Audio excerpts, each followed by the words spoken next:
Article 13 में कि संविधान के लागू होने से पहले कि जो विधियां, जो कानून है, वो फंडामेंटल राइट, आज जो संविधान लागू होने के बाद के फंडामेंटल राइट है, उनसे जिस क्वांटिटी में अपोज में रहेंगे उस लिमिट तक वो अनकॉन्स्टिट्यूशनल डिक्लेयर कर दी जाएगी। तो मैंने ये भी बताया था कि इसका मतलब नहीं कि वो पूरा कानून खत्म हो जाएगा। फॉर एग्जाम्पल कोई एक्ट है, उसमें 10 लॉज है, तो मान लो उसकी ये वाली ब्रांच किसी फंडामेंटल राइट के अपोज में है, तो केवल ये हटेगी, बाकी एक्ट लागू रहेगा। लेकिन अगर ऐसा हो कि उस पूरे कानून का मूल इंटेंट ही ऐसा है जो पूरे फंडामेंटल राइट के अपोज में है, बाकी सारा आर्टिकल फंडामेंटल के अपोज में नहीं, लेकिन जिस एम के लिए वो बनाया गया, पर्पस के लिए, वो एम ही फंडामेंटल राइट का अपोज में है, तो फिर पूरा एक्ट डिक्लेयर कर दिया जाएगा अनकॉन्स्टिट्यूशनल। तो जब हमने ये करा था, इसमें हम क्या निकालते हैं, डॉक्ट्राइन ऑफ सेपरेबिलिटी, यानी पृथक्करण हमने कर दिया। क्या इसका मतलब क्या कर दिया हमने, इस वाले एक्ट की इस ब्रांच को जो फंडामेंटल राइट के अपोज में, उसको हटा दिया बस। तो कोर्ट ने ऐसा क्यों किया? इसके बाद कोर्ट ने क्या बोला, डॉक्ट्राइन ऑफ एक्लिप्स। क्यों? ये टेक्निकली हमने ढक दिया है इसको, क्योंकि संसद को संविधान में संशोधन करके कोई भी फंडामेंटल राइट कम या ज्यादा करने की आजादी है। हो सकता है जिस फंडामेंटल राइट की वजह से ढका हुआ है, कल को संसद 368 के तहत संविधान में संशोधन करे और उसको फंडामेंटल राइट रहने कर दे, तो जिस फंडामेंटल राइट की वजह से ढका हुआ तब तो वापसी हो जाए। तो कोर्ट ने क्या बोला कि इसको हटाने की जरूरत नहीं है, इसको ढक दो। कल को यदि ऐसा होता है तो ऑटोमेटिकली दोबारा से लागू हो जाएगा, इसको दोबारा से बनाने की, पारित करने की जरूरत नहीं है। तो इससे क्या सिद्धांत निकला, डॉक्ट्राइन ऑफ एक्लिप्स। और मैंने कौन बताया था, डॉक्ट्राइन ऑफ वेवियर। अपने देश में जनता भाई इतनी पढ़ी लिखी नहीं है, लोगों को कानून के बारे में नहीं समझ है।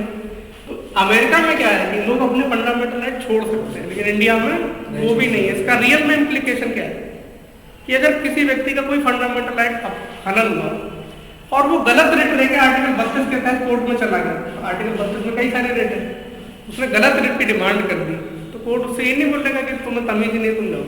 कोर्ट की जिम्मेदारी सही करके देगा कि ना भाई हम सही करते हैं, तुम नहीं समझते, लेकिन उसके बावजूद तुम्हारे फंडामेंटल राइट को हम बचा के रखेंगे। तो इसको क्या बोलते हैं, अधित्याग का सिद्धांत, यानी डॉक्ट्राइन ऑफ वेवियर। ये आंसर में यूज करने होते हैं, बाद में इनके नंबर मिलते हैं, वहां पे ये सब लिखना नहीं होता, बस एक ही टर्म लिखना होता है आंसर जब भी कोर्ट का कोई मामला है। तो आर्टिकल 13 में मैंने वो भी बताया था कि कोई कानून, फॉर एग्जाम्पल आज़ादी के बाद, आज़ादी के पहले कोई कानून है, आज वो फंडामेंटल राइट है, पहले वो अपराध था, लेकिन उसको सजा मिल रही होगी। ये किया जा सकता है कि पहले 10 साल की थी, संसद में उसको 2 साल की करते 2 की दे देंगे, लेकिन 2 की थी 10 की करते 10 भी देंगे, ये कर सकते हैं। आर्टिकल 13 में समझ में आया। अब आर्टिकल 32 सेम है बिल्कुल, जो पहले हमने बोला था संविधान लागू होने के पहले, सेम बात संविधान लागू होने के बाद करता कि संसद ऐसा कोई संविधान में संशोधन करती है और किसी और वो कोई कानून बनाती है जो फंडामेंटल राइट का अपोज में है, तो वो उस मात्रा तक सारे डॉक्यूमेंट लागू हो सकता, ये भी और ये भी, वो उस लिमिट तक अनकॉन्स्टिट्यूशनल डिक्लेयर कर दिया जाएगा जिस लिमिट तक वो फंडामेंटल राइट का अपोज में होगा। तो पहला क्या है, 13 आजादी के पहले के कानून, 13 क्या है, आजादी के बाद के कानून। अब सोच के देखो, आजादी के बाद अगर संसद ने आज कोई कानून बनाया, किसी को डाउट हो रहा है कि फंडामेंटल राइट क्या अपोज में, तो कोर्ट जा सकता है। कोर्ट संसद को उस एक्ट को क्या करेगा, रिव्यू करेगा। टेक्निकली यही तो जुडिशियल रिव्यू। तो सुप्रीम कोर्ट के पास टेक्निकली जुडिशियल रिव्यू की पावर कहां से मिलती है, ऑफिशियली आर्टिकल 13 से।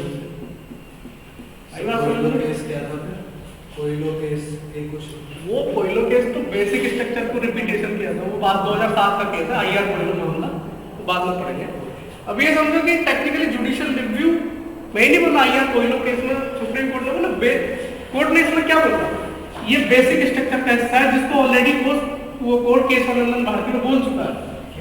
मैं ये बताना चाह रहा हूँ कि जुडिशियल रिव्यू का कंसेप्ट संविधान में कहां छिपा हुआ, आर्टिकल 13(2) में लिखा हुआ, संविधान लागू होने के बाद संसद यदि कोई भी विधि बनाती है और किसी भी व्यक्ति को देश में किसी भी संस्था को ऐसा लगता है कि फंडामेंटल राइट का अपोज है, तो वो कोर्ट में आर्टिकल 32 के तहत जा सकता है कि आप आर्टिकल 13(2) के तहत इसका जुडिशियल रिव्यू करिए और देखिए कि क्या है फंडामेंटल राइट का अपोज में है या नहीं है। तो टेक्निकली बिना आर्टिकल 13(2) में लैंग्वेज लिखे हुए जुडिशियल रिव्यू की पावर कोर्ट को कहां से मिल रही है, आर्टिकल 13। आई बात समझ में? ना तो कोई डाउट?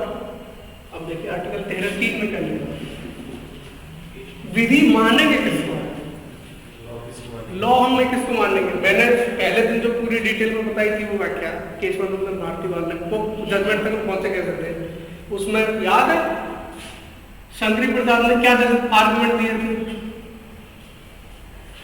वही वाली बात है आर्टिकल 13(3) की। आर्टिकल 13 में जो विधि लिखी हुई है इसमें विधि मानेंगे किसको, इसमें लिखा हुआ है कोई एक्ट, रूल, रेगुलेशन, कस्टम, इन सारी चीजों को हम विधि मानेंगे। लेकिन मैंने उस दिन बताया क्या था कि शंकरी प्रसाद क्यों गए थे कोर्ट, उन्होंने बोला कि आर्टिकल 368 के तहत संविधान संशोधन विधि शब्द आर्टिकल 13(3) में स्पष्ट मेंशन नहीं है, तो उन्होंने यही बोला था कि आर्टिकल 368 के तहत संविधान संशोधन, उन्होंने क्या बोला था कि विधि एक बड़ा टर्म है और संविधान संशोधन विधि उसके अंदर आ जाएगी। तो बेशक CAA आर्टिकल 13(3) में स्पेशल मेंशन ना हो, लेकिन ये बड़ा टर्म होगा, ये इसका एक सबसेट है, तो ये इसके अंदर होगा ही होगा। तो इसलिए आर्टिकल 368 के तहत भी कॉन्स्टिट्यूशन में संशोधन नहीं कर सकते फंडामेंटल राइट। उन्होंने ये आर्गुमेंट दिया था, कोर्ट ने क्या बोल दिया था ना, इसमें स्पष्ट मेंशन नहीं है तो उसको अलग ही रहने तो वो अलग ही है। आई बात समझ लो, आर्टिकल 13(3) समझ में आई थी वो डिबेट, आर्टिकल 13(2) समझ में आया। और जब वो सब मामला हो गया था तो बाद में इंदिरा गांधी ने क्या किया था, 24 में संविधान संशोधन किया, याद है, आर्टिकल 13(4) जोड़ दिया था और क्या लिख दिया था, आर्टिकल 368 के तहत संविधान संशोधन विधि का आर्टिकल 13(3) की विधि से कोई लेना देना नहीं, याद है। और सेम 24 में संविधान संशोधन में आर्टिकल 363 जोड़ दिया था, सेम बात रिपीट करने की जरूरत तो नहीं है, ध्यान आया। चारों आर्टिकल ये समझ में है, चारों बातें आर्टिकल 13 में जो क्लॉज है वो क्या है। अब मैं एक बार बहुत जल्दी से बेसिक स्ट्रक्चर वाला जल्दी से बता देता हूँ ताकि आप जो उस दिन नहीं थे तो थोड़ा सा दिमाग में रहे। फिर हम आर्टिकल 14 से राइट टू इक्वालिटी पढ़ते हैं। देखो उस दिन जल्दी जल्दी बता देता हूँ। 1951 में जवाहरलाल नेहरू जी ने क्या किया था, लैंड रिफॉर्म शुरू की। लैंड रिफॉर्म शुरू करने के बाद आर्टिकल 31 क्या था, राइट टू प्रॉपर्टी, ठीक है।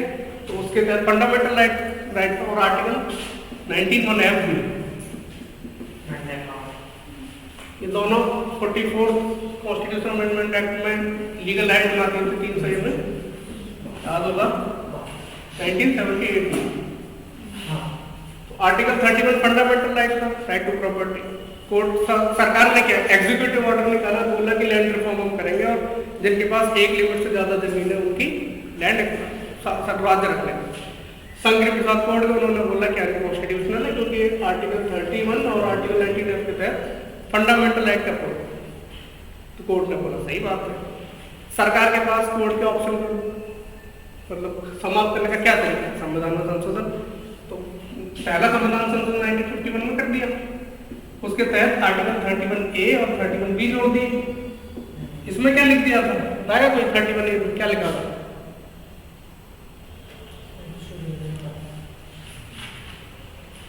थोड़ा सीरियस होकर पढ़िए, मतलब कोई फायदा थोड़ी है बताने का, क्योंकि ये सब याद होना चाहिए, ऐसे नहीं आएगा आपको कि आर्टिकल ठीक से वो आंसर में लिखना है, क्वांटिफाई करनी है अपनी बातों को लिखना पड़ेगा जब क्वेश्चन आएगा मेंस में। केवल ये फ्री के लिए पढ़ रहे हैं ऐसा नहीं है, आंसर लिखने, आंसर में कोड करने होते हैं। अभी ये गलत है मैंने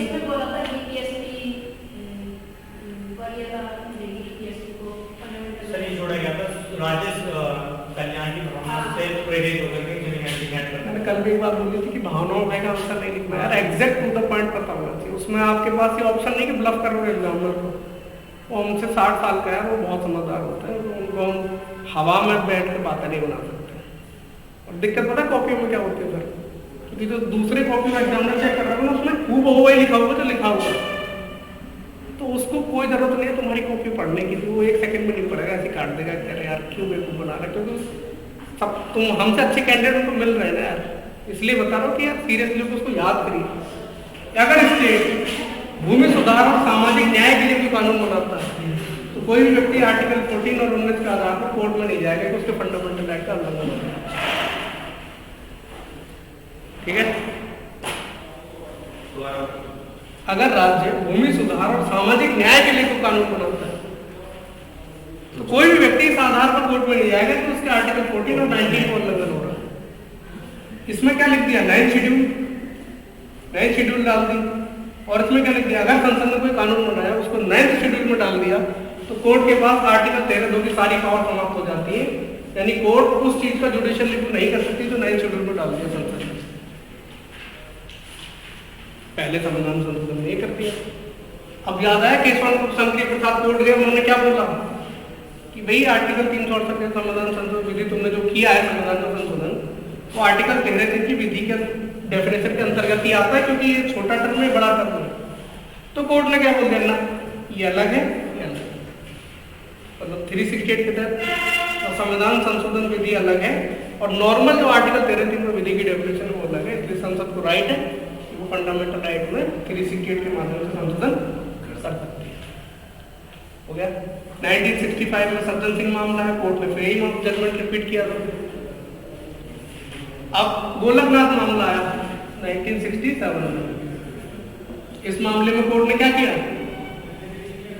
पुराने सारे जितने भी शंकरी प्रसाद मामला था उस जजमेंट को चेंज कर दिया और क्या बोल दिया था कि गोलकनाथ मामले में कोर्ट ने क्या बोला था कि आर्टिकल 13 की जो विधि की डेफिनेशन है उसके अंतर्गत ही डेफिनेशन आएगी 368 की।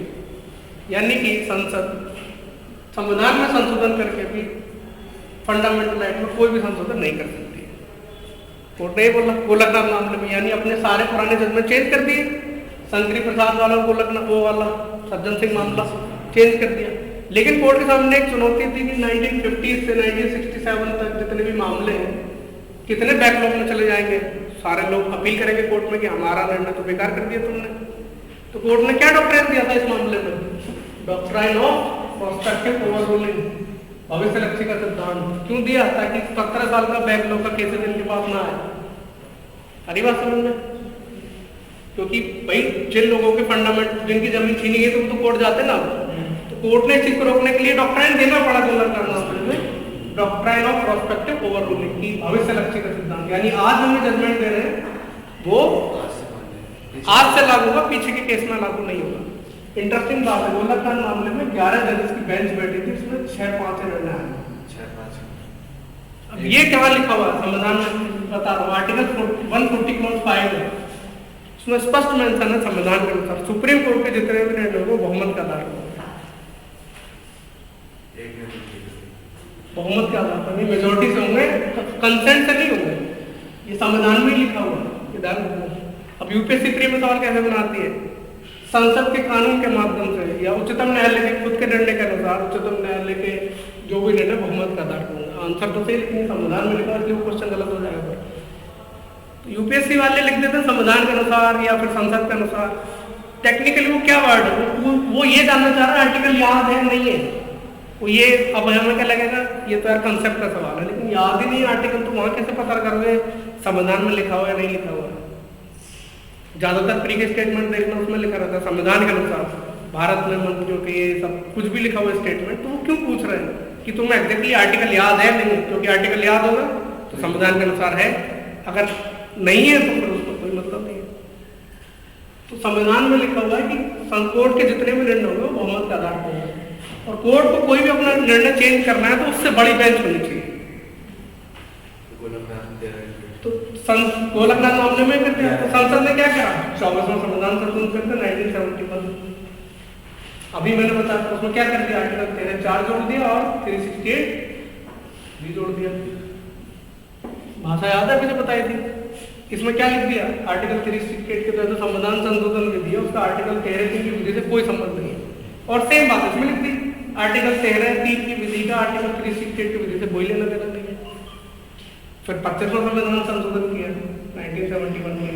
इसमें आर्टिकल 31C जो आप बोल रहे थे ना, वो इसमें बोला था, अब जो बता रहे थे 31 इसमें क्या जोड़ा कि यदि स्टेट आर्टिकल 39B और 39C को इम्प्लीमेंट करने के लिए जो DPSP है उनको लागू करने के लिए वो कानून बनाता है, तो कोई व्यक्ति आर्टिकल 14, 19 और 31 के आधार पर कोर्ट नहीं जाएगा कि उसके फंडामेंटल राइट छीने जा रहे हैं। और आर्टिकल 13B में क्या है, उत्पादन के रिसोर्स जो है, यानी जो प्रोडक्शन के रिसोर्स हैं उनका सेंट्रलाइजेशन नहीं होना चाहिए। जो वेल्थ है उसका सेंट्रलाइजेशन नहीं होना चाहिए, स्टेट उसको रोकने की कोशिश करेगा। लेकिन आर्टिकल में लिखा हुआ है जो डीपीएसपी में, डीपीएसपी एनफोर्सेबल तो नहीं है। इस मामले में कोर्ट ने क्या किया, वो संसद ने 25वां संविधान 31C जोड़ दिया डीपीएसपी को लागू करवाने का, और ये लिख दिया विदाउट हैवी हो रहा है, होना भी चाहिए लेकिन पेपर ही ऐसा है।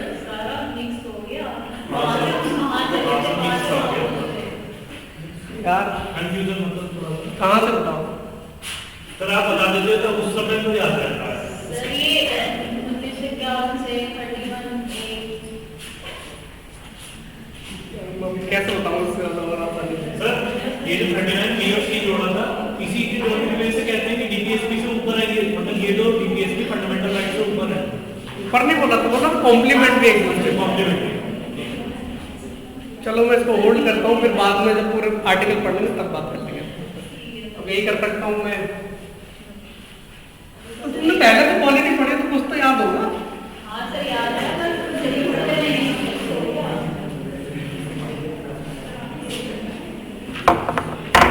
चलिए छोड़िए इसको, बिना और टाइम लगा दिया। आर्टिकल 1420 पढ़ते हैं, ये है राइट टू इक्वलिटी।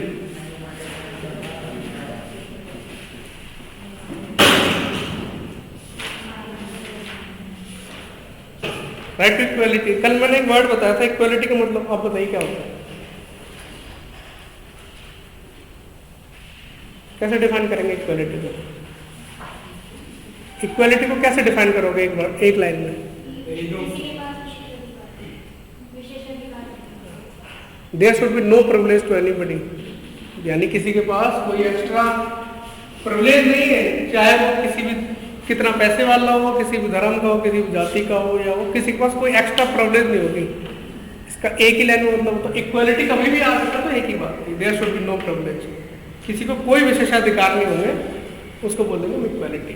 तो आर्टिकल 14 to 18 तक जितने भी आर्टिकल हैं उनको एक ग्रुप में रखा गया था, उनको बोलते हैं कि सारे आर्टिकल क्या है, राइट टू इक्वलिटी। जैसे 2020 का क्वेश्चन पेपर थे, सिंपल पूछा उन्होंने, अनटचेबिलिटी का राइट कैसा राइट है, इतना ही सवाल पूछा प्री में। अनटचेबिलिटी कौन सा आर्टिकल है, वो कौन सा राइट, वो क्या राइट है, इतना ही आसान सवाल आता है यूपीएससी में प्री में, अगर ध्यान से पढ़ोगे। लेकिन अब मेंस के लिए ऐसा सवाल नहीं आता। देखो अभी तक शायद मैं जितनी उम्मीद कर रहा हूँ तो मैं बस या तो ऐसे पढ़ लेगा, आर्टिकल 14 में ये लिखा हुआ है, 15 में ये है, 16 में ये, 17 में, 18 में ये, लेकिन वो राइटिंग के लिए किसी का मतलब का नहीं है, वो तो यूपीएससी प्री में कुछ सवाल नहीं होंगे। अब देखो आर्टिकल 14 क्या है, तो सर कहाँ गए,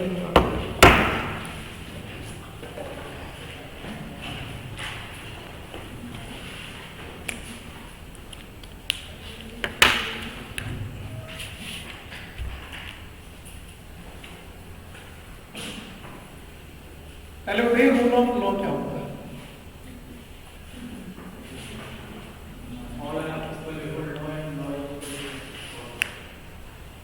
तेज बोलिए।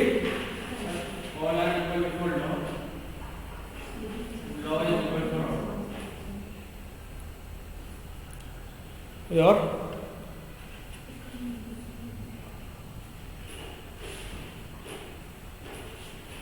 मैं आपको बार-बार एक ही चीज बता के दूंगा, कम याद रखिए लेकिन एग्जैक्ट याद रखिए।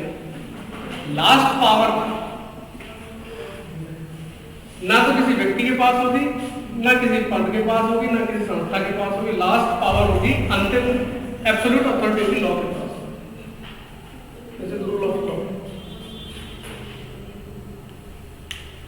देश में अंतिम सत्ता ना तो किसी व्यक्ति की होगी, चाहे राष्ट्रपति हो, चाहे प्रधानमंत्री हो, चाहे कोई हो, अंतिम सत्ता किसकी होगी, लॉ की। और सबको लॉ अबाइडिंग होना ही होगा, कोई आदमी लॉ के ऊपर नहीं हो सकता है। This means this is rule of law. अच्छा मेन में क्वेश्चन आएगी रूल ऑफ लॉ से आप क्या समझते हैं, भारतीय संविधान में कहाँ कहाँ दिखता है, मतलब ऐसे सवाल पूछेंगे वहां पर वेग डेफिनेशन लिखना उनका कोई मतलब नहीं होता कि तुम्हें बस फीलिंग है रूल ऑफ लॉ यानी कानून है तो उससे नंबर नहीं मिलेगा। मतलब एप्रोप्रिएट बताओ, एग्जैक्ट बताओ, और इतना ही बताओ। 150 वर्ड में बहुत जल्दी बढ़ जाता है पेज, 150 वर्ड बहुत जल्दी लिख जाते हैं। कीवर्ड लिखने हैं आंसर में। तो जैसे रूल ऑफ लॉ, अब याद रखना क्या, लास्ट पावर जो अंतिम सत्ता वो किसकी होगी, ना तो व्यक्ति की, ना पद की, ना किसी इंस्टीट्यूशन की, वो किसकी होगी, लॉ की। सब लॉ के सामने इक्वल होंगे और लॉ सब पर अबाइडिंग होगा। लॉ के ऊपर कोई नहीं जा सकता, चाहे वो प्रेसिडेंट हो चाहे कोई भी। This means it is rule of law. तो 3 प्रिंसिपल हैं जो इंग्लैंड में प्रोफेसर डाइसी का नाम सुनाओ, उन्होंने बोले थे, क्या क्या है?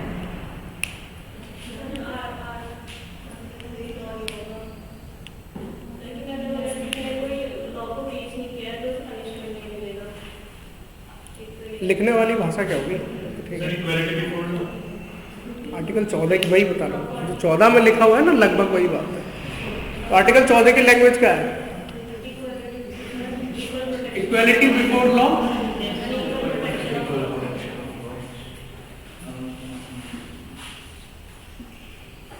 And equal protection of law.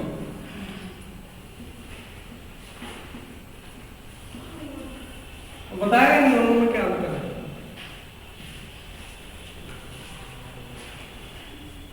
कोई भी पढ़ा हो तो, नहीं पढ़ा तो पढ़ा है इससे आगे। चलिए अब पढ़िए ठीक से। यहाँ से शुरू होता है, मतलब ये तो पता होने का मतलब कुछ है नहीं कि पीसीएस में काम आता है। मेंस पर कैसे आंसर करना है, क्या पूछा जाएगा, वो देखते हैं। इक्वालिटी बिफोर लॉ का मतलब ये हमने लिया है यूके के कॉन्स्टिट्यूशन से डेटा, और ये लिया है हमने यूएस से। पहले तो दोनों अंतर है, विधि के समक्ष समानता और विधियों का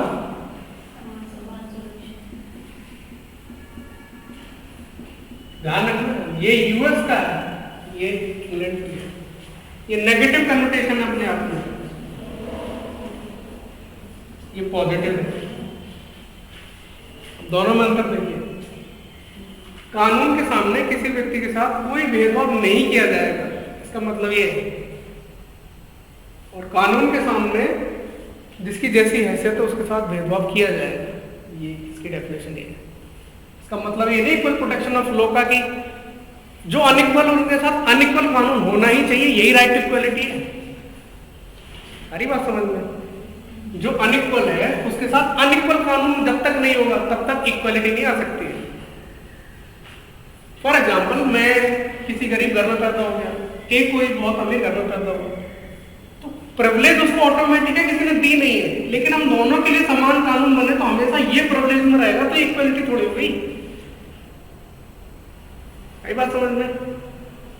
फॉर एग्जाम्पल, हम इनकम टैक्स में इतनी सारी स्लैब क्यों देखते हैं? एक आदमी बेचारा 1 लाख रुपए महीने कमा रहा है, कोई आदमी 10 करोड़ रुपए महीने कमा रहा है, अगर तुम दोनों में बराबर टैक्स लगाओगे तो ये भेदभाव नहीं होगा इसके साथ। ऑलरेडी अनइक्वल तो पहले से ही थे, तुमने लॉ इक्वल करके उन दोनों को और अनइक्वल कर दिया। इसका मतलब ये है, इक्वल प्रोटेक्शन ऑफ लॉ का मतलब ये है, जो जैसा है उसी के हैसियत से उसकी तुलना होनी चाहिए। अनइक्वल के साथ अनइक्वल ट्रीटमेंट, इक्वल के साथ इक्वल ट्रीटमेंट, ये हमारे संविधान की बेसिक डिस्टिंक्ट है। अब ये लिखा हुआ नहीं है यहाँ पर, यही कॉन्स्टिट्यूशनल मॉरलिटी की कुछ लिखा हुआ नहीं, उसके बाद भी कोर्ट उसको इंटरप्रेट करे और सही तरीके से उसको अप्लाई करवाए कि नैतिकता यही कहते हैं संविधान की। तो डॉक्ट्रिन ऑफ कॉन्स्टिट्यूशनल मॉरलिटी यहाँ से बनता है, मतलब बहुत सारे जजमेंटों में कोर्ट, मैं बता रहा हूँ इंटरप्रिटेशन क्या करता है कोर्ट। अब समझ में आया, equal protection of law. For example, भाई अपने देश में भी जेंडर मान लो महिलाओं को मैटरनिटी बेनिफिट मिल रहा है, पुरुषों को नहीं मिल रहा है। इक्वल प्रोटेक्शन ऑफ, अगर इक्वलिटी ऑफ लॉ के हिसाब से चल रहे हैं तो किसी को नहीं मिलना चाहिए, फिर तो पुरुष बोल देंगे कि यार इनको क्यों दे रहे हो, लेकिन उनकी फिजिकल स्ट्रक्चर अलग है, हमारी अलग है, ये चीज इंप्लीमेंट हो रही है, समझे? इक्वल प्रोटेक्शन ऑफ लॉ यानी जो अनइक्वल है उसके साथ अनइक्वल ट्रीटमेंट करिए, जो इक्वल है उसके साथ इक्वल ट्रीटमेंट करिए। कानून के सामने सब बराबर हो गए, ये यहां से आ रहा है, कोई ऊपर नीचे नहीं होगा, लेकिन जिनके साथ भेदभाव जरूरी है इक्वलिटी लाने के लिए, वो भी हम करेंगे, ये इसमें लिखा हुआ है। आई बात दोनों में अंतर समझ में कि इक्वलिटी बिफोर लॉ और इक्वल प्रोटेक्शन ऑफ लॉ में क्या अंतर है?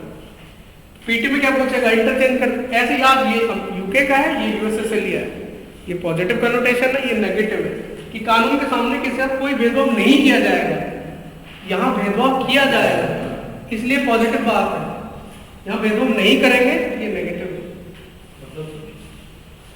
उस टर्म की लैंग्वेज को पढ़िए कि हम क्या बोल रहे हैं कि कानून के समक्ष किसी के साथ कोई भेदभाव नहीं किया जाएगा।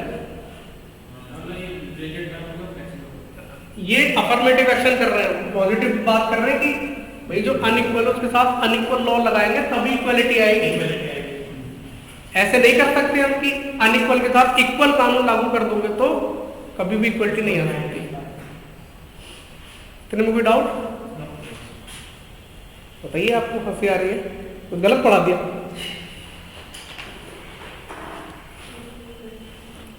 तो क्या है रूल ऑफ लॉ में, यानी कानून लॉ की सुप्रीमेसी होगी और कानून के सामने सब इक्वल होंगे। दो मेन बातें जो हमेशा याद रखनी है, सुप्रीमेसी ऑफ लॉ और equality before law, this is rule of.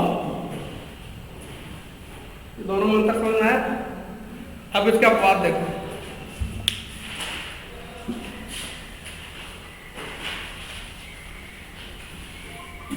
अब इक्वलिटी बिफोर लॉ में यानी कानून के सामने सब बराबर है, तो अब ऐसा तो है नहीं कि राष्ट्रपति को किसी के सामने बराबर टोला करवा दे।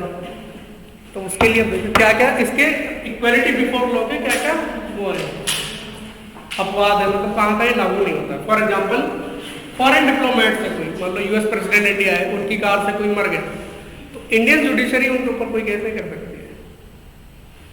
तो क्या हुआ, इक्वलिटी बिफोर लॉ का अपवाद हो गया। मान लो यूएन में कोई ऑर्गेनाइजेशन है, वो यहाँ पे कुछ है, या फिर कोई यूनाइटेड नेशन का कोई डिप्लोमेटिक यहाँ पे कुछ आया है, कोई ऐसा मांग, उनके खिलाफ भारत की जुडिशरी की कोई अथॉरिटी नहीं होती है। तो क्या होगा अपवाद? फॉरेन डिप्लोमेट मान लो यूएस का एम्बेसडर इंडिया में है, तो उनके ऊपर इंडियन जुडिशरी का कोई वो नहीं हो सकता।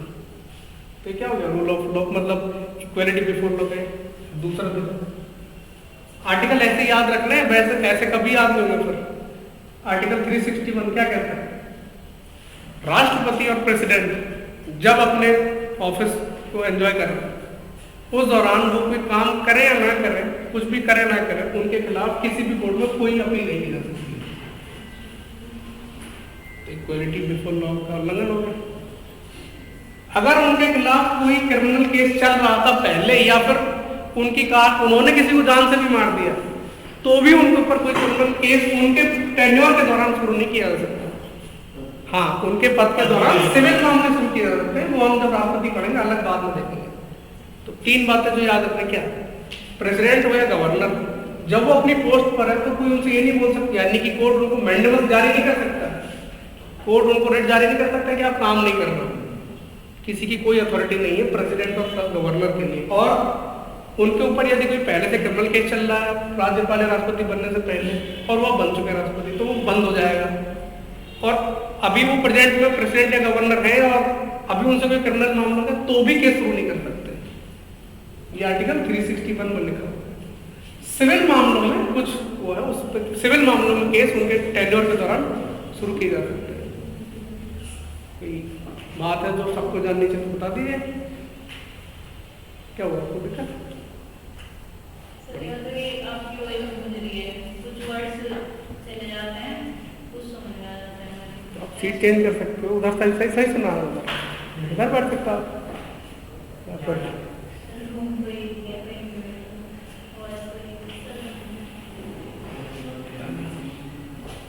ट्राई करता हूँ भाई मैं अपनी आवाज को तो कैसे कंट्रोल करूँ, बोलना तो ही। दो पास में है क्या क्या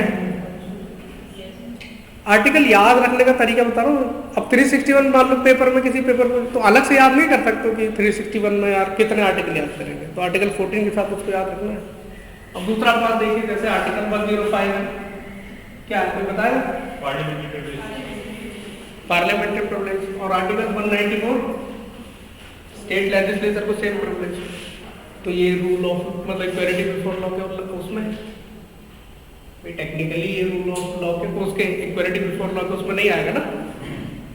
जब मेंस में क्वेश्चन आएगा ना कि रूल ऑफ लॉ क्या है, भारतीय मतलब इसके क्या इंपॉर्टेंस है संविधान में, इसका कहाँ कहाँ अपोज दिखता है, तो आर्टिकल लिखने होता है वहाँ पे। ये नहीं कि पता नहीं कहाँ होता है, नंबर नहीं मिलेंगे उसके फिर।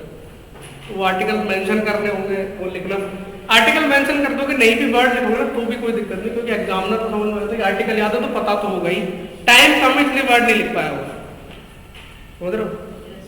लेकिन आर्टिकल नहीं लिख रहे हो, कुछ भी लिख रहे हो तो पढ़ेगा ही नहीं, क्योंकि एग्जामिनर को सारे आर्टिकल याद होता है। तो तुम्हारे पास टाइम कम है तो एग्जामिनर ये मान लेगा आर्टिकल 1059194 लिख के कि पता है, टाइम कम था, लेकिन उसको आता है ये श्योर है, क्योंकि तभी आर्टिकल लिख सकता है कोई आदमी। आर्टिकल नहीं आता तो लैंग्वेज नहीं लिख पाएगा, ये है। लैंग्वेज लिख लेगा क्योंकि आर्टिकल अगर याद है तो टाइम कम है नहीं लिख पाए, ये मतलब है। तो तीसरी बात जो है बात की कि भाई वो, अब देखो मैंने आर्टिकल 31 का 3 बताए थे अभी, ये दोनों पहले संविधान संशोधन में जोड़े थे, ये 25वें में जोड़ा था। टेक्निकली मैं क्या बता रहा था इनमें कि 14 और 19 के उल्लंघन के आधार पर भी कोई कोर्ट नहीं जाएगा, तो ये फंडामेंटल राइटों का बोल नहीं कर दिया हमने, हुआ नहीं हुआ, कह भी सकते और है भी, दोनों ही होते हैं। ये पहले संविधान संशोधन में जोड़े थे 20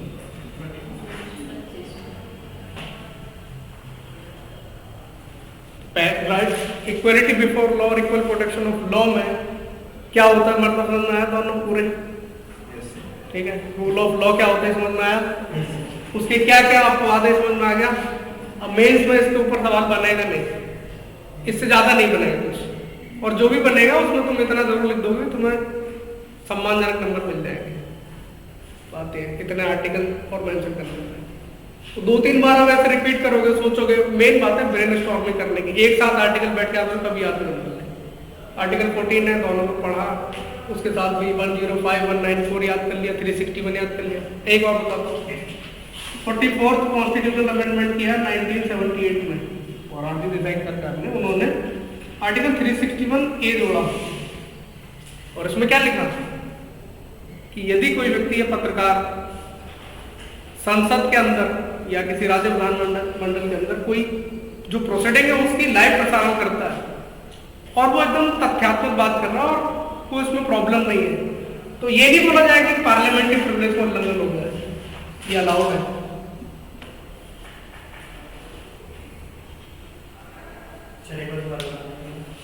जैसे कोई पत्रकार है वो संसद भवन जाकर संसद की पत्रकार जो लाइव टेलीकास्ट है उसको अपने चैनल पर तो दिखा सकता है, अगर उसका इंटेंट एकदम सही है और उसमें कोई दोष नहीं है तो उसके ऊपर कोई केस नहीं किया सकता कि उसने पार्लियामेंट्री प्रिविलेज का उल्लंघन किया, किसी की तरफ बायस है तब वो, लेकिन वो बायस नहीं है। तो ये संविधान में लिखा है आर्टिकल 361A में, 44 संविधान में। तो वैसे तो जो प्रेस है उसको आर्टिकल 19(1) के तहत ही फ्रीडम दी है, लेकिन ये अलग है कि वो डायरेक्ट लाइव प्रसारण जो संसद में चल रहा है उसको अपने किसी भी टीवी मीडिया चैनल पर दिखा सकता है। जैसे कोर्ट बोलते हैं ना कि इसको सदन से बाहर निकाला जाए स्टेटमेंट, इसका मतलब उसको वो लाइव टेलीकास्ट नहीं कर सकता, तब वो पार्लियामेंट्री प्रिविलेज का उल्लंघन हो जाएगा। सुना होगा जैसे स्पीकर बोलते हैं कि इसको भाषण से हटा दिया जाए, इसका मतलब क्या हो रहा है कि अगर कोई रिकॉर्ड कर रहा होगा इस एक्ट के तहत तो उसको रिकॉर्ड करने का अलाउड नहीं है, और उसने कर लिया और दिखा दिया तो ये लगेगा, फिर उसको सदन सजा दे सकता है। इसलिए बोल रहा होता है वो स्पीकर वहां पर कि इसको लाइव रिकॉर्डिंग हटा दिया जाए। सुना होगा जब संसद में कभी सुना होगा, उसका मतलब ये है, वही बात समझ में। तो ये क्या है, आर्टिकल 14 के 4-5 बता दिए मैंने, जो है कुछ याद हो रहा है, इससे ज्यादा आसान और याद करवाने का तरीका मैं नहीं बता सकता। बाकी कम पढ़ने का कोई मतलब है नहीं यूपीएससी में, अगर मेंस में आंसर लिखना है तो दिक्कत ये नहीं है। दिक्कत ये है कि जिनसे हमारा कॉम्पिटिशन है उन्हें सब याद होता है। अब क्या करें भाई, उनसे नंबर ज्यादा ला लेना, तो उनको तो सब याद है, अब तुम्हें कम याद है, अब तुम ये बोलो कि ज्यादा है तो इसमें कोई कर नहीं सकता, क्योंकि हमें उनको कॉम्पीट करके आगे बढ़ना है। इतना ही लॉजिक है बस, इतने में कोई डाउट? अभी आया समझ में आर्टिकल 14? चले अगले आर्टिकल से। आर्टिकल 15 क्या हो गया, आप तो बड़े परेशान हो आप, क्या हो गया, समझ नहीं आ रहा? क्या नहीं समझ में बताइए? किसी और को भी मतलब किसी को समझ में नहीं आ रहा क्या? तो आप इधर आके बैठिए ना, वहाँ क्यों बैठा कर इतना कुछ है तो यहाँ पे बैठ जाइए, कोई दिक्कत थोड़ी है। बाकी जिनको समझ में आ रहा है आप उनसे एक बार डिस्कस कर लेना, नहीं है तो दोबारा बात कर लेंगे, उतना ही कर सकते हैं। चले अगले आर्टिकल पे। तो आर्टिकल 15 देखिए, 15 क्लॉज 1, इसमें क्या लिखा हुआ है? राज्य यानी स्टेट केवल 5 आधार है। धर्म,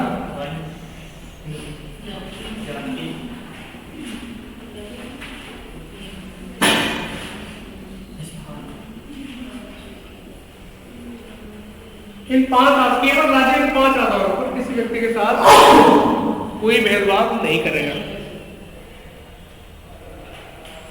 यानी आर्टिकल 14 क्या था कि इक्वलिटी का जनरल परसेप्शन बता दिया उसने कि इक्वलिटी है संविधान में, मूल भाव हमारे है राइट इक्वलिटी का।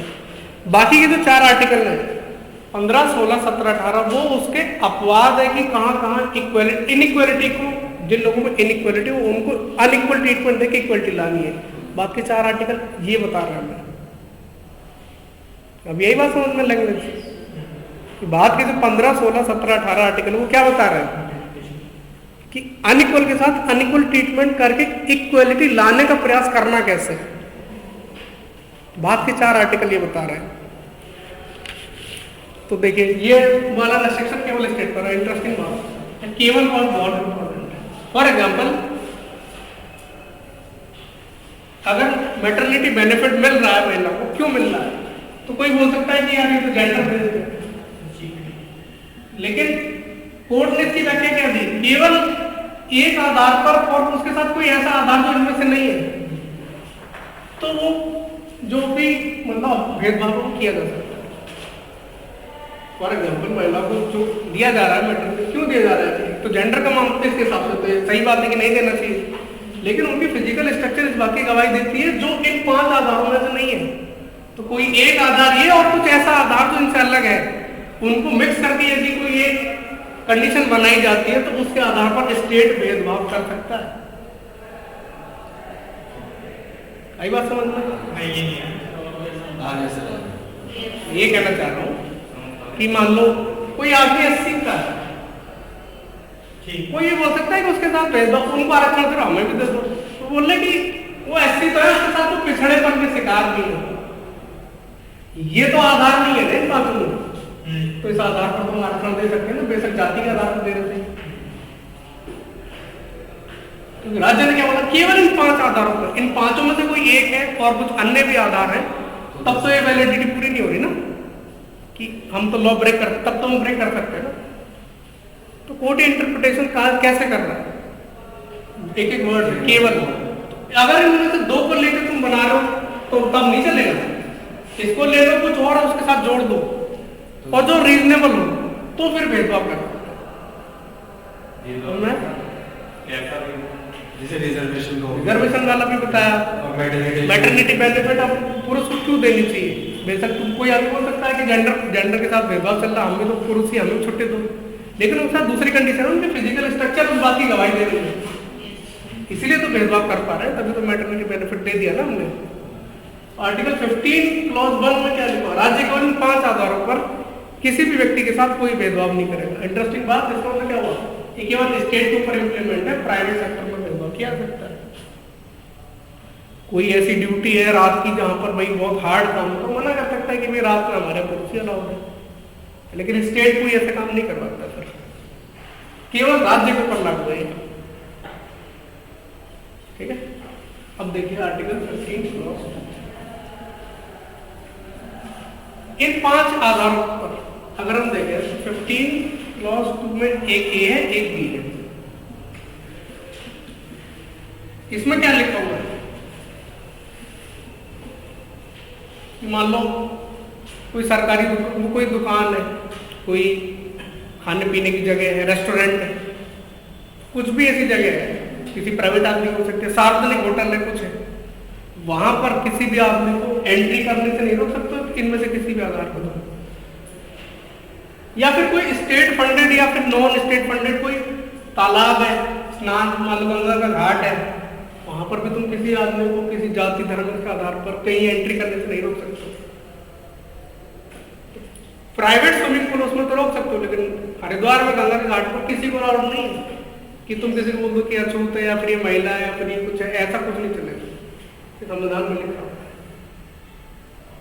इन दोनों आर्टिकल्स में कि जो पब्लिकली स्नान घाट है या फिर मान लो कोई किसी आदमी को अपने घर में शादी करनी है, वो बहुत पैसे वाला है, किसी को लगता है वो मान लो इस जाति का है, किसी इस धर्म का है, फिर उसका तो हम होटल ले लेंगे, ये अलाउड नहीं है फिर।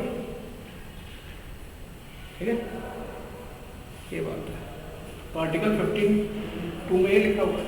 यानी इसका क्या होगा बात, यानी कि अब तुम जैसे पहले होता था भाई कि घोड़े पे नहीं शादी होगी किसी दलित के, ये नहीं होगा, वो सब अलाउड नहीं है। सरकार ने कोई काम किया, मान लो कोई पब्लिक रिजॉर्ट खोल दिया सरकार ने, उसमें पेमेंट तो कोई भी जा सकता है, उसमें कोई मना नहीं कर सकता किसी को, गंगा के घाट पर नहाने से कोई किसी को रोक नहीं सकता। इंटरेस्टिंग बात है, ये सब चीजें संविधान में लिखनी पड़ रही है, कितनी, इसका मतलब क्या इंडिकेट कर रहा है कि हमारा समाज कितना वाहियात है, क्योंकि संविधान में लिखनी पड़ रही है बात भी कि किसी को रोकोगे नहीं नहाने से, तो रोका जाता है।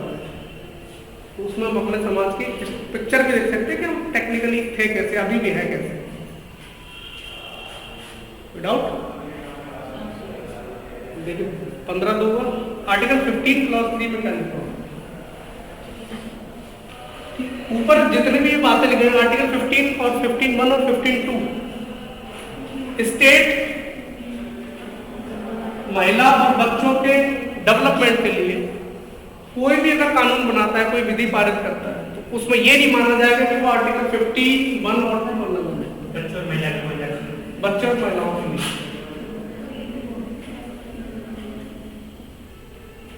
स्पेशल लिखा हुआ आर्टिकल 15(3) में कि अगर स्टेट बच्चों और महिलाओं के लिए कोई स्पेशल प्रोविजन करता है, कोई कानून बनाता है, तो कोई व्यक्ति ये नहीं बोलेगा कि ये तो भेदभाव हो गया, मतलब लिंग के आधार पर या फिर किसी और चीज के आधार पर।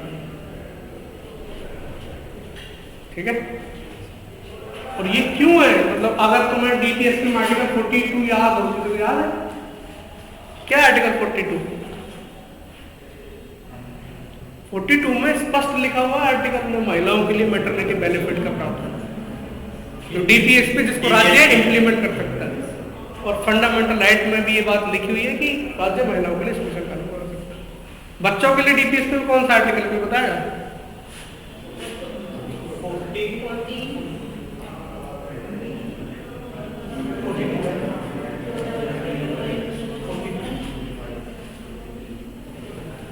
0 से 6 साल के बच्चों के लिए स्टेट प्रावधान कर सकता है। पहले कितना लिखा हुआ था इसमें, पहले लिखा हुआ था पहले 6 से 14 था प्रभु, अब 0 से 6 से 14 क्यों हटा दिया, क्योंकि 86 कॉन्स्टिट्यूशनल अमेंडमेंट में क्या कर दिया, 21 को फंडामेंटल एक्ट है, तो इसकी लैंग्वेज चेंज कर दी। फिर पहले लिखा हुआ था स्टेट 6 से 14 साल के बच्चों के लिए प्रोविजन करने का प्रयास करेगा, तो स्टेट ने 86वें संविधान संशोधन में 2002 में right to education fundamental right बना दिया। तो अब स्टेट की जिम्मेदारी दूसरी दे दी कि राज्य पहले 6 से 14 के लिए तो उसने कर दिया अपना काम, अब हम नया टास्क दे रहे 0 से 6 साल के बच्चों के लिए करेगा प्रयास, तो उसकी लैंग्वेज चेंज कर दी थी इसमें। तो बोलना है डीटीएसपी में भी लिखे हुए हैं, इनको इम्प्लीमेंट 15 दिन के तहत। इतने में कोई डाउट,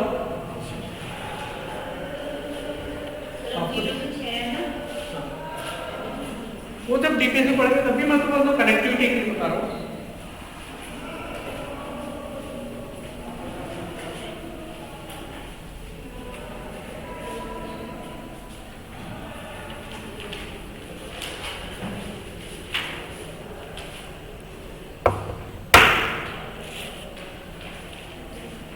देखिए आर्टिकल 15(4)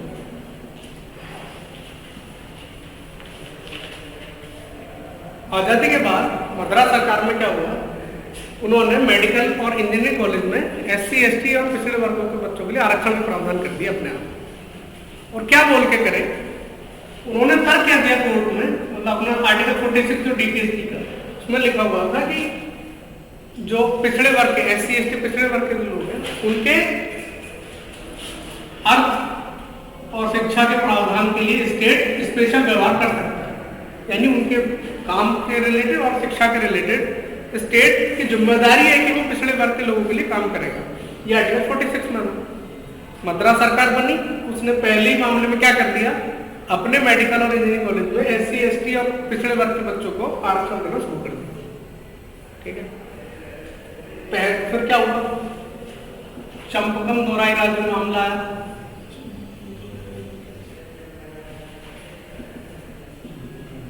इस मामले में कोर्ट ने क्या बोला कि ना ये अनकॉन्स्टिट्यूशनल है, ये ठीक, ये सही नहीं, क्योंकि आप DPSP को फंडामेंटल राइट के ऊपर नहीं रख सकते हो, और right to equality fundamental right है। ये 1951 की बात चल रही है। ठीक है, कोर्ट ने क्या आर्गुमेंट दिया कि ना फंडामेंटल राइट DPSP के ऊपर है, क्योंकि DPSP एनफोर्सेबल नहीं है, ये एनफोर्सेबल है, और राइट टू इक्वालिटी सबका राइट है। कल मैंने एक बात बतानी भूल गया था, प्रियम्बल भी एनफोर्सेबल नहीं है, ध्यान रखना। ठीक है, मैं सो गया था।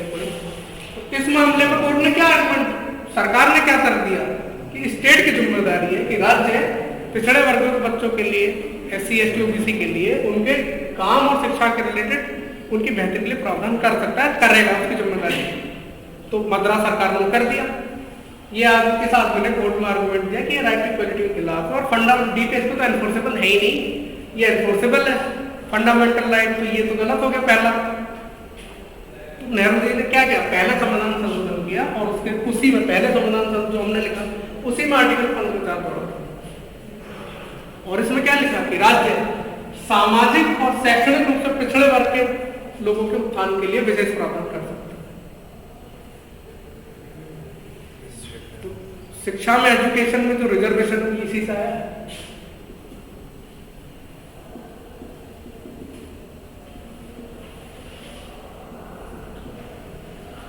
नौकरियों में आर्टिकल 16 में ये पढ़ाई लिखाई में एजुकेशन इसी से आया। तो पहले संविधान संशोधन में क्या किया गया, आर्टिकल 54 जोड़ा और लिखा गया कि स्टेट सामाजिक और शैक्षणिक वर्ग के लोगों के लिए यदि विशेष प्रावधान करता है तो वो किसी फंड राइट टू इक्वालिटी को उल्लंघन नहीं माना जाएगा। ये आर्टिकल 15 में जोड़ दिया। तो ये मामला समझ में आया, ये आर्टिकल जुड़ा क्यों था? ठीक है, कोई डाउट? एक बार कौन से साल में जोड़ा था? 1951 में होगा ना, पहला संविधान संशोधन है। ठीक,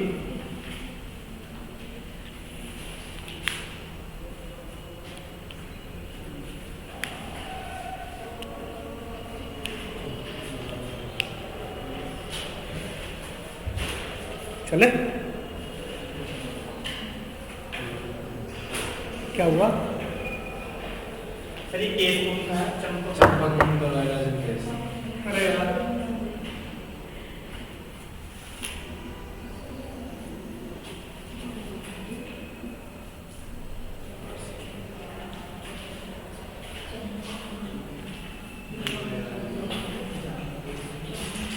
अब देखिए आर्टिकल, मैं आपको जितने आर्टिकल बता रहा हूँ मेन बातें तब तक याद होंगी जब तक रूम पे बैठ के घर बैठ के सोचोगे नहीं, ब्रेन स्टॉर्मिंग करनी पड़ेगी इनमें। मतलब ऐसे नहीं होगा कि एक साथ बैठ के तुम उन्हें याद करने लगो, तो याद नहीं होगा। साथ में केस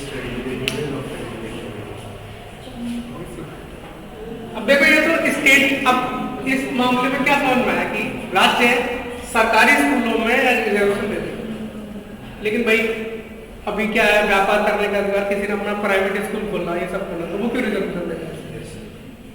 संसद ने क्या किया, 93rd कॉन्स्टिट्यूशनल अमेंडमेंट किया 2005 में, उसके तहत आर्टिकल 15 को जोड़ा, और इसमें क्या लिखा है कि अगर स्टेट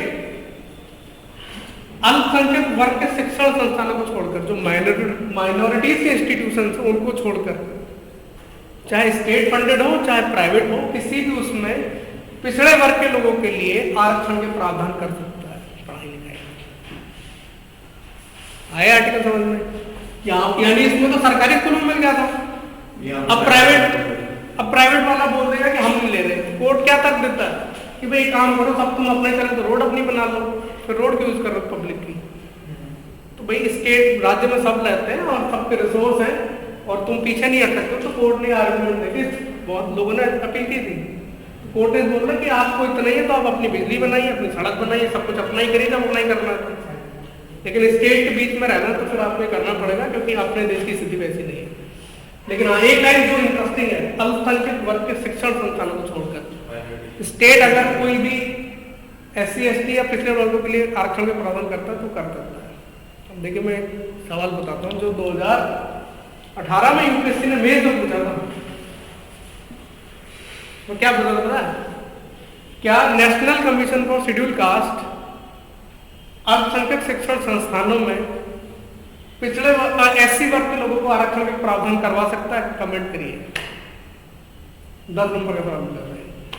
अब उसमें तुम कितनी ज्ञानबाजी की बातें लिखो, कुछ नहीं लिखना, बस अगर ये आर्टिकल लिख दिया, ये लिख दिया, 10 में से 6 नंबर मिल जाएंगे, नहीं तो 1 नंबर मिलेगा, क्योंकि पेन लिख के आया तो वो 1 नंबर दे देगा। पेन भी खर्च किया है 1 नंबर। अगर ये नहीं लिखा, मेंस का सवाल है, 10 नंबर में पूछा 2018 में, अगर ये नहीं लिखा 1 नंबर देगा बस। ये लिख दिया, बाकी लिखो, ज्यादा नंबर लिखो, समझ जाएगा, पता है, 5 नंबर देगा, 4-5 तो दे देगा। 2018 में इसलिए बोलो सवाल याद होने से तब समझ में आएगा, आर्टिकल याद क्यों करने हैं। अभी तो मैं लग रहा होगा 15-5 क्यों पढ़ रहे हैं, अब देख क्या क्यों पढ़ रहे हैं। मैं तो पूछा 10 नंबर का सवाल 2018 में, इसलिए पढ़ रहे हैं आर्टिकल 15-5। जब वो पूछ लिया कोई और पूछ लेगा, कुछ और पूछेगा सर, तो वहां पर वो लैंग्वेज क्या कह रहा है? National commission for schedule caste minorities institution में SC के आरक्षण के प्रावधान करवा सकता है, स्पष्ट लिखा हुआ। अल्पसंख्यक वर्ग के शिक्षण संस्थानों को छोड़कर स्टेट SC, और ये SC क्या है? स्टेट ही तो है, ये राज्य का ही तो होंगे। तो बोल रहा है कि राज्य, उसकी जगह घुमाने को क्या बोल दिया? ये SC के आरक्षण का प्रावधान कर सकता है? बिल्कुल नहीं कर सकता। वो आर्टिकल 29 और 30 में वो बात मैं बता रहा हूँ, इसमें स्पष्ट लिखा गया था कि प्राइवेट इंस्टीट्यूशंस में, बाकी हर जगह के इंस्टीट्यूशंस में वो किया जाता है, केवल माइनॉरिटीज इंस्टीट्यूशंस में ये नहीं कर सकते। तो उन्होंने इसी बात को पूछा था मेंस में। हाँ, कुछ भी पढ़ा सकते हैं, पढ़ाने का नहीं, मतलब कोई भी एडमिशन लो SC का तो जनरल में काउंट होगा वहाँ पे। जामिया में तुम जाओगे, चाहे SC को ST को, वहाँ जनरल में काउंट होगा। वो विशेषता उनके लिए बता तो रहा हूँ, वहां पर जो हम SC ST में किसी में काउंट कर रहे हैं किसी को, वो माइनॉरिटी इंस्टीट्यूशन में एडमिशन ले सकता है, लेकिन रिजर्वेशन का लाभ नहीं ले पाएगा वहां पे। बस ये मतलब इस बात का, रोका थोड़ी किसी को कि SC का आदमी जामिया में एडमिशन नहीं ले सकते, ले लो, लेकिन वहाँ एज ए जनरल काउंट हो रहे होंगे, तो मैं अपने वर्ग का आरक्षण का लाभ नहीं मिल रहा होगा। ये मतलब इस भाषा का। बस कोई ST में है तो जामिया में जनरल में काउंट होगा, अपना एग्जाम पास करो, एडमिशन लो, एमयू में लो, कहीं पे भी लो, कोई दिक्कत नहीं है। लेकिन एज ए कैटेगरी जिसमें तुम होल्ड कर रहे हो, उसका रिजर्वेशन का लाभ इस इंस्टीट्यूशन में नहीं ले पाओगे। स्टेट में प्राइवेट में ले सकते हैं क्या? स्टेट में प्राइवेट में ले सकते हैं, जो माइनॉरिटी इंस्टीट्यूशन बाकी हर जगह मिलेगा, प्राइवेट कॉलेज हो, सरकारी कॉलेज हो, जैसा भी है सब जगह मिलेगा, लेकिन उसमें नहीं मिलेगा। तो जो आप बोल नींद आ रही है, नींद आ रही है, ये जो आर्टिकल 15(5) का समझ में आया कि याद क्यों करना है? चले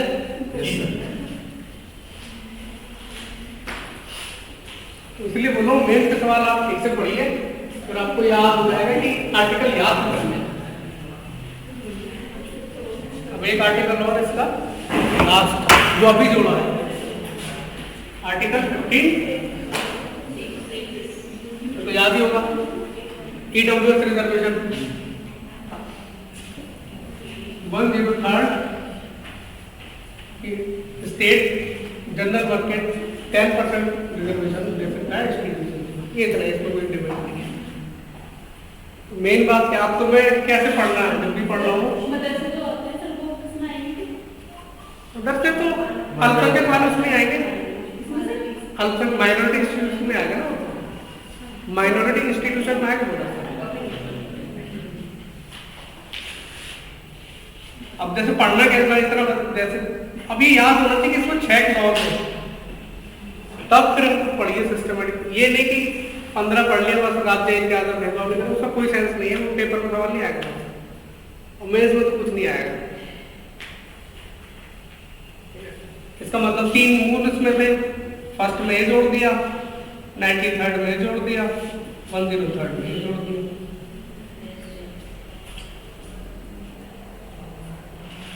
इसके आगे शॉर्ट नोट बनाने कैसे लिखोगे? बस इसमें चंपकम वाला मामला है, अल्पसंख्यक वर्ग के शिक्षण संस्थानों को छोड़कर EWS। शॉर्ट नोट मतलब बहुत जल्दी पढ़ना है, ऐसे करना। मेंस में बस इतना ही याद करके जाना है, लेकिन वो समझ में पुराना चाहिए, वो थ्योरेटिकल अंडरस्टैंडिंग होनी चाहिए, बाद में शॉर्ट क्लिप में इतना पता होना चाहिए, यही लिख के क्या नहीं। किसने बोला? क्वेश्चन की जो डिमांड देखो, कोई कंसेप्ट है उसको तुम जब तक फैक्ट से सब्सटेंशिएट नहीं कर दोगे वो किस काम का है? तुम्हें कैसे पता लगेगा एग्जामिनर को कि तुमने संविधान पढ़ा है? तुम बिना आर्टिकल के कहानी लिख के आ रहे हो, उसका मतलब क्या है? ये तो मेरे पिताजी जानते हैं कि संविधान बढ़िया है, देश बढ़िया चल रहा है, लेकिन वो एग्जाम नहीं दे रहे, तो उनको आर्टिकल की पता हो, क्यों पता हो? लेकिन आप पढ़ रहे हो तो एग्जामिनर को कैसे फील कराओगे कि आपने सच में पढ़ा है? तो आर्टिकल से या कि संविधान संशोधन से क्या जुड़ा, तब तो पता लगेगा ना उसको। देखिए वहां पर चाहिए सिंपल बात है, मेहनती लोग, मेहनत कर रहे हो तो याद होगा, नहीं तो नहीं याद होगा, सिंपल है। आर्टिकल इसलिए याद होने चाहिए ना। अब मान लो ये बता रहा था 10 नंबर का सवाल है, उसमें कुछ नहीं करना था, अगर ये याद है तो आंसर कर दोगे, बाकी तुम कहानी लिख के आ रहे हो तो 1 नंबर देगा, 1.5 दे देगा, कुछ सुंदर सी राइटिंग में लिख दिया तो मतलब कुछ नहीं देगा। और एग्जामिनर कॉपी पढ़ते भी नहीं है, वो मतलब 93rd की समझ जाएगा, इसको आता है, इतना ही मामला है। ये 2000 अभी और भी 15 आर्टिकल पूछोगे तो मुझे क्वेश्चन यार 2018 में पूछा था, लेटेस्ट इससे तो होता है। मुझे लगता है कि देर में तो तुम पहले सारे फंडामेंटल राइट कर लेते होगे, पढ़ ही लेते होगे 15 में 16 में।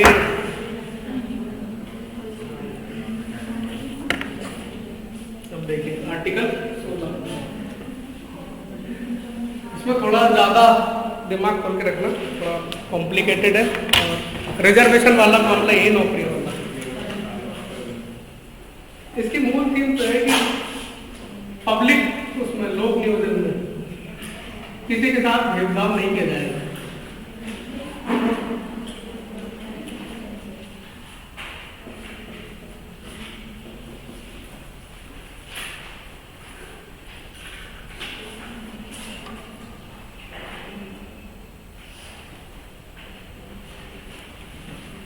आर्टिकल 16(1) में यही लिखा होगा, लोक नियोजन के मामले में राज्य किसी के साथ कोई भेदभाव नहीं करेगा, यानी पब्लिक अपॉइंटमेंट में, पब्लिक मतलब सरकार, सरकारी नौकरियों में राज्य किसी के साथ कोई भेदभाव नहीं करेगा।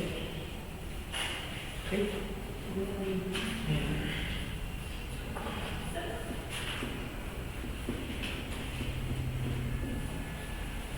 जो आर्टिकल 15 में 5 आधार को याद है, उसमें 2 और जोड़ने हैं। आर्टिकल 15 में 5 आधार थे, केवल इनके आधार पर स्टेट भेदभाव नहीं कर सकता, धर्म, मूलवंश, लिंग, जाति, जन्म। अब उसमें 2 और ऐड कर लेते हैं कि निवास स्थान और वंशक्रम, ये 2 एक्स्ट्रा है जो किन आधार, केवल इन 7 आधारों पर राज्य पब्लिक एम्प्लॉयमेंट में किसी के साथ कोई भेदभाव नहीं करेगा। उसमें यार जन्म स्थान है, इसमें तुम कहीं भी रह सकते हो, मतलब अरुणाचल प्रदेश में रह रहे हो, कहीं भी रहो, वो जन्म स्थान था आर्टिकल 15 में। ये निवास स्थान है, वो तो आदमी शिफ्ट कर सकता है ना, जन्म स्थान तो एक ही होगा, इसमें तो आदमी माइग्रेट भी कर सकता है ना। वंशक्रम मतलब आपकी जो हेरिडेटरी है, किसी इतने बड़े राज खानदान से आ रहे हैं, फालतू के इस खानदान से आ रहे हैं, ऐसा कुछ उसके चक्कर में नौकरी में तुम्हें प्रिविलेज मिलेगी, ऐसा कुछ नहीं होगा।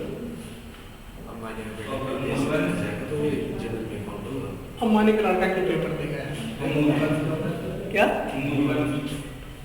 क्या मुझे जितना अंदाजा है मूलवंश वही है, अपने तुम्हारे पिताजी तुम्हारे ही, और क्या होगा? मतलब इनमें बहुत डिस्क्रिमिनेशन तो मैं नहीं, मुझे नहीं पता सच में, मतलब वंशक्रम का पता है कि हेरिडेटरी तुम्हारी क्या है, पूर्वज तुम्हारे मान लो रजवाड़े खानदान से रहे तो उस आधार पे मूल वंश कुछ ऐसा ही कुछ रहा होगा। तो 2 और ऐड कर लिया इसमें। हाँ, तो लिख लेना, मतलब धर्म, मूल वंश, लिंग, जाति, जन्मस्थान, 5 और उसके साथ 2 और निवास स्थान और वंशक्रम कि केवल इन आधारों पर राज्य किसी के साथ भेदभाव नहीं करता। ये बहुत बड़ा आर्टिकल है, इसमें ठीक दिमाग में लगा, अभी तो मतलब चल रहा है। देखिए एक आर्टिकल, किसका आर्टिकल 16(3), इसमें लिखा हुआ है केवल और केवल संसद, वर्ड याद रखना है, जो बता रहा हूं, संसद, राज्य विधानमंडल नहीं है। नौकरियों में रिजर्वेशन देना हो तो निवास स्थान वाली कंडीशन को केवल और केवल संसद अपने कानून के माध्यम से अप्लाई कर सकती है, स्टेट गवर्नमेंट अथॉरिटी नहीं है। इसका मतलब क्या हुआ, मान लो कर्नाटक की सरकार ये बोले कि कर्नाटक की सरकारी नौकरी केवल कर्नाटक के लोगों को मिलेंगी, कर्नाटक की राज्य विधानमंडल की अथॉरिटी नहीं है, ये संसद कर सकती है केवल। ऐसा क्यों किया गया, राज्य तो ऐसे ही करते फिर, तो क्षेत्रवाद ना बढ़े, रीजनलिज्म ना बढ़े, उसको रोकने के लिए तो संसद को किया कि भाई संसद नेशनल इंटरेस्ट में देखेगी कोई ऐसी बात, मान लो अरुणाचल प्रदेश में कुछ ऐसा, नॉर्थ ईस्ट में कुछ हो जाए तो संसद के पास अथॉरिटी हो कि भाई लोगों को शांत करना हो तो कुछ कर दे। तो संसद का अथॉरिटी है कि निवास स्थान वाली कंडीशन को एम्प्लॉयमेंट में अप्लाई करना है तो संसद करेगी, राज्य विधानमंडल की अथॉरिटी नहीं है। अब पीटी में क्या कंफ्यूजन होता है, जब ऐसे एग्जैक्ट नहीं करेगा, पेपर पर लिख देगा वो संसद और राज्य विधानमंडलों को निवास स्थान के साथ अप्लाई करने का अधिकार है, स्टेटमेंट दे दिया तुमने, अब संसद कर रही है तो राज्य विधानमंडल रुक के नहीं देखा तो गड़बड़ हो जाएगी। केवल संसद का अथॉरिटी है, क्यों, क्योंकि अगर राज्य विधानमंडल को दिया तो क्या करेंगे, रीजनलिज्म बढ़ाएंगे, हर राज्य अपनी कोई कंडीशन लगा देगा। फॉर एग्जाम्पल जैसे हर स्टेट लोकल लैंग्वेज का पेपर क्यों लेते हैं, इसीलिए कि बाहर के लोग ना जाए, सिंपल है। तमिलनाडु वाले तमिल में तमिल लैंग्वेज का पेपर क्यों ले रहे हैं, क्योंकि नॉर्थ इंडिया का लड़का ना जाए, क्योंकि मतलब अलाउड उसको भी है इसका मतलब, लेकिन उन्होंने रीजनल लैंग्वेज का टच दे दिया, अलाउड तो करेंगे क्योंकि उनके हाथ में अथॉरिटी नहीं है। एक तरीका रोकने का वही है, तो तमिल लैंग्वेज कर दी। यूपी में हिंदी लैंग्वेज का पेपर क्यों ले रहे हो, ताकि महाराष्ट्र का लड़का ना आए, रोक तो सकते नहीं उसको पेपर देने से, क्योंकि संसद का राइट है, तो क्या तरीका है रोकने का, लैंग्वेज लगा देते ज्यादातर राज्य, उड़ीसा वाले उड़ीसा लगा देंगे, केरल वाले अपनी मलयालम लगा देंगे, ऐसे करते हैं। लेकिन अथॉरिटी किसी को नहीं है कि, क्योंकि वो संसद के पास अथॉरिटी। तो स्टेट्स में जो भाषा के पेपर आते हैं वो लगभग इसी वजह से आते हैं, इसलिए नहीं उन्हें हिंदी आनी चाहिए, उन्हें कोई जरूरत नहीं है ज्ञान की, इसलिए कि बाहर के लोग ना आए, ऑलमोस्ट यही मतलब उसका। लेकिन सर ऐसा तो प्रायोरिटी देते हैं, प्रायोरिटी का मतलब क्या होगा, मतलब जैसे अगर कोई यूपी की जॉब्स निकली है तो पहले यूपी के बंदों, मैं भी तो वही बता रहा हूँ, इसीलिए तो कर रखा है।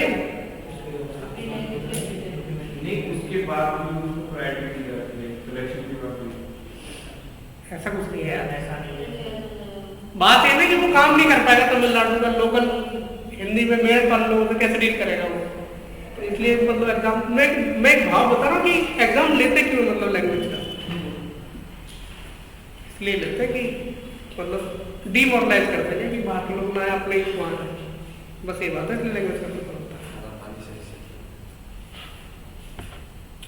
अब जो ये तीनों समझ में आए, तो अब यहाँ से बात जो समझने की जो आरक्षण की डिबेट है वो यहाँ से जो होती है, तो थोड़ा सा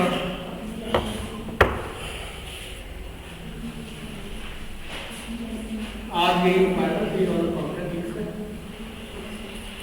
इसमें क्या है, किसी को अंदाजा है आर्टिकल 16(4) में क्या लिखा हुआ है? आप थोड़ा ध्यान दीजिए, समझ में तब तो आएगा, बात कर रहा हूं।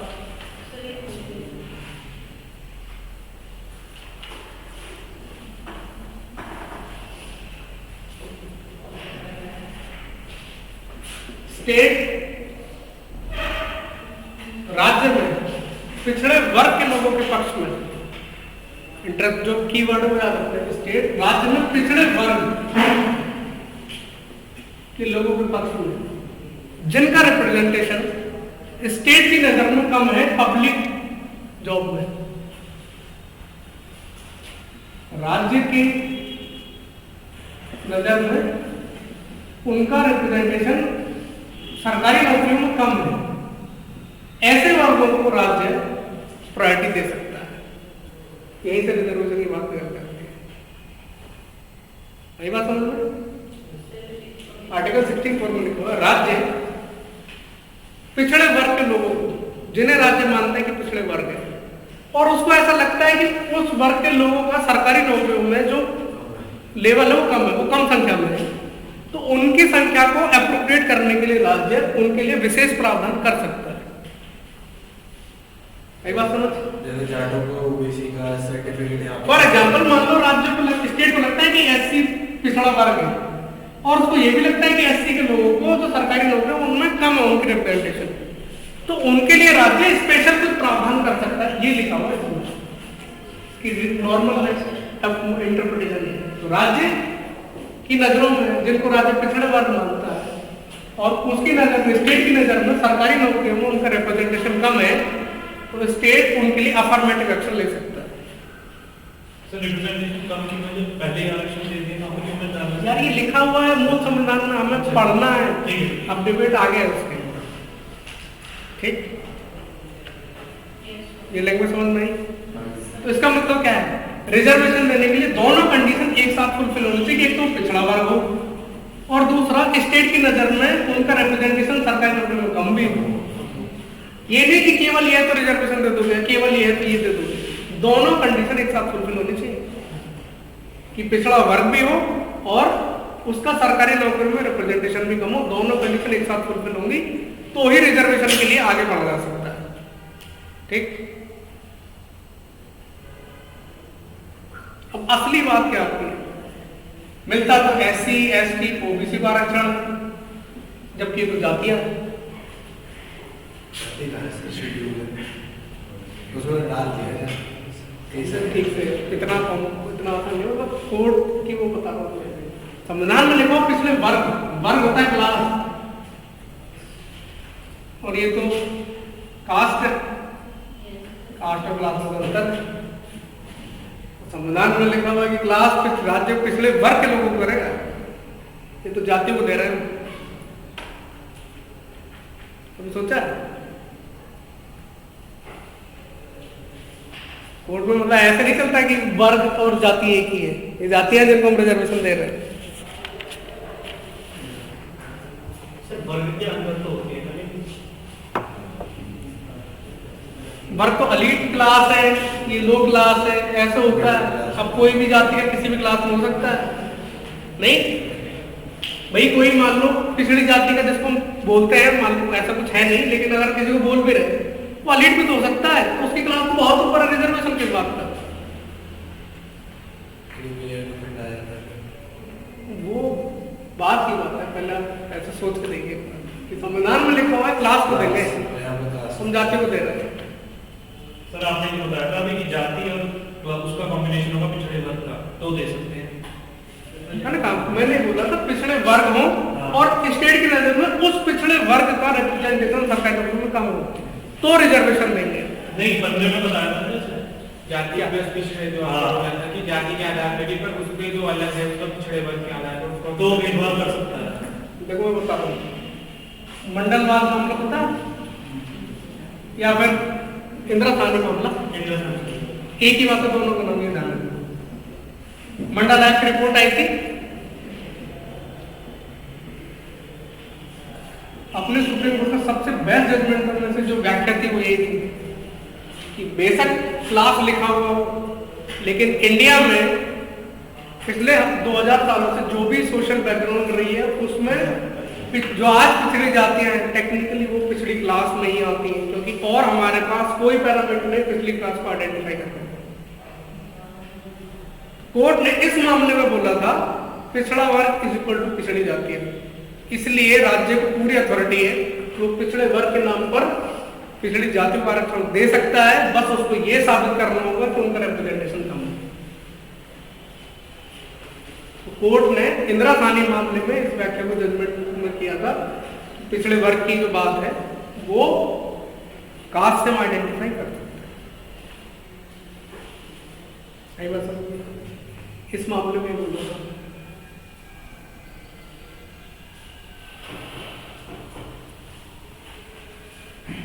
आगे बताऊं या फिर क्या? बताइए सर। अगली क्लास मैं ही बता रहा था इसमें कि इसमें लिखा हुआ पिछड़ा वर्ग। पिछड़े वर्ग का मतलब तो क्लास है। क्लास तो इकोनॉमिक लेवल पर डिसाइड होती है, क्लास इकोनॉमिक लेवल पर नहीं होती है, क्लास तो जन्म के आधार पर होती है। तो कोर्ट ने इस मामले में ये आर्गुमेंट दिया था कि नहीं, हमारी जो बैकग्राउंड रही है इस भारत का जो इतिहास है उसमें जो एससी है उनका शोषण सबसे ज्यादा हुआ है। और आज उनके पास देखो तुम सिंपल सी बात है, जमीन किसके पास, ना एससी के पास जमीन है ना मुस्लिमों के पास जमीन है, जमीन तो ऊंची जातियों के पास है, तो उनकी तो क्लास बनी ना। तो जो पिछड़े वर्ग कौन कहलाएंगे? कोर्ट ने यही आर्गुमेंट दिया कि रिसोर्स इनके पास है ही नहीं, फिजिकल एसेट किसके पास है, ना एससी के पास है ना एसटी के पास है। ऑब्वियस सी बात है कि जो पिछड़े वर्ग पिछड़ी जातियां हैं उनको हम सिमिलर वे में पिछले वर्ग के रूप में आइडेंटिफाई कर सकते हैं। और हमारे पास कोई और पैरामीटर है ही नहीं कि हम कैसे आइडेंटिफाई करेंगे कि ये पिछड़े वर्ग में है नहीं। इसमें रिफॉर्म होने से अलग बात है, लेकिन कोर्ट ने आर्गुमेंट यही दिया था कि पिछड़े वर्ग को हम पिछड़ी जातियों के बराबर मान सकते हैं और इस आधार पर अपनी पॉलिसी आगे बढ़ा सकते हैं। आई बात समझ में? तो कोर्ट ने इकोनॉमिक क्लास को जाति के आधार पर आइडेंटिफाई करके स्टेट को अलाउड किया कि आप रिजर्वेशन जातियों को दे सकते हो। क्यों? क्योंकि पिछड़ी क्लास इज इक्वल टू पिछड़ी जाति, और ये हमारे देश की जो स्थिति है उसके हिसाब से सही बैठता है, इसलिए कोर्ट ने किया।